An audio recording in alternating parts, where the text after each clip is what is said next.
ကပ်ဘေးတွေနဲ့စိုက်တဲ့အချိန်မှာလူတွေကစိတ်ဒုက္ခများစွာရောက်နေကြတယ်ထိတ်လန့်ခြင်းတွေစိုးရိမ်ခြင်းတွေသူတို့ရဲ့အနာဂတ်အတွက်လည်းပဲတော်တော်စိုးရိမ်နေကြမှာ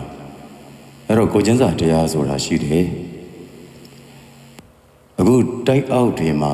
ပြီးတော့တေးရတဲ့သူတွေနောက်မရှိမလခံစားပြီးတော့ပြန်ရှင်လာတဲ့သူတွေသူတို့ဘဝတွေကိုပဲအဲ့ဒီနေရာမှာကိုယ်သာဆိုရင်လို့စဉ်းစားကြည့်လိုက်စမ်းပါဒီလိုကပ်ဘေးတွေဆိုတာကလည်းကြုံဘူးမှကိုယ်တိုင်းခံစားရမှကိုချင်းစာတတ်တာအဲ့တော့သူတို့ရဲ့စိတ်ခံစားမှုတွေ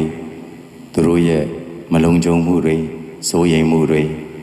trauma လို့ခေါ်တယ်သူတို့ဘဝမှာတတလုံးဘယ်တော့မှဆိုတိုက်ဆိုင်တိုင်းပြန်ပြီးတော့ပေါ်နေတာဒီအာယုံတွေကိုသူတို့ဖျောက်လို့မရဘူးအဲ့ဒီဒုက္ခသမားတွေကိုထပ်ပြီးတော့အနိုင်မယူပါနဲ့ဒုက္ခရောက်နေတဲ့သူကိုကူညီတဲ့အခါမှာဒုက္ခရောက်တဲ့သူတွေရသွားဖို့အရေးကြီးပါတယ်အဲ့ဒီဒုက္ခရောက်သူတွေပေါ်မှာမှထပ်ပြီးတော့အနိုင်ယူတာမျိုးဥပမာကွယ်လွန်သွားကြတော့လူတွေအလောင်းများပြန်ပြီးတော့ဖော်ထုတ်ချင်တယ်ဆိုရင်တော့မှ380ကျော်ပေးရတာတို့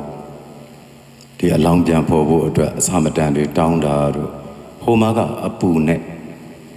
ပြိုကျပျက်စီးတေးကျေဆုံးရှုံးမှုတွေများနေတဲ့သူကိုထပ်ပြီးတော့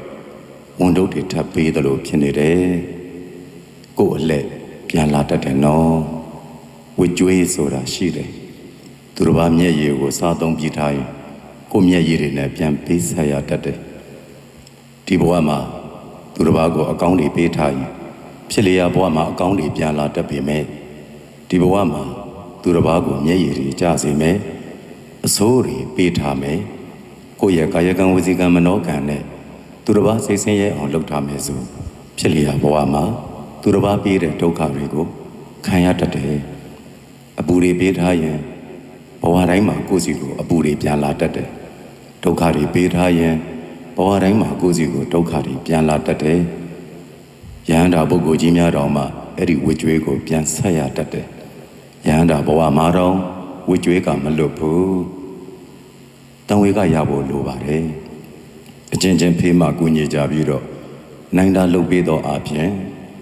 အပြန်အလှန်မေတ္တာစိတ်တွေထားကြသောအပြင်ကိုချင်းစာတရားတွေထားကြသောအပြင်သက်သာခွင့်ရအောင်လုပ်ပေးဖို့လိုပါတယ်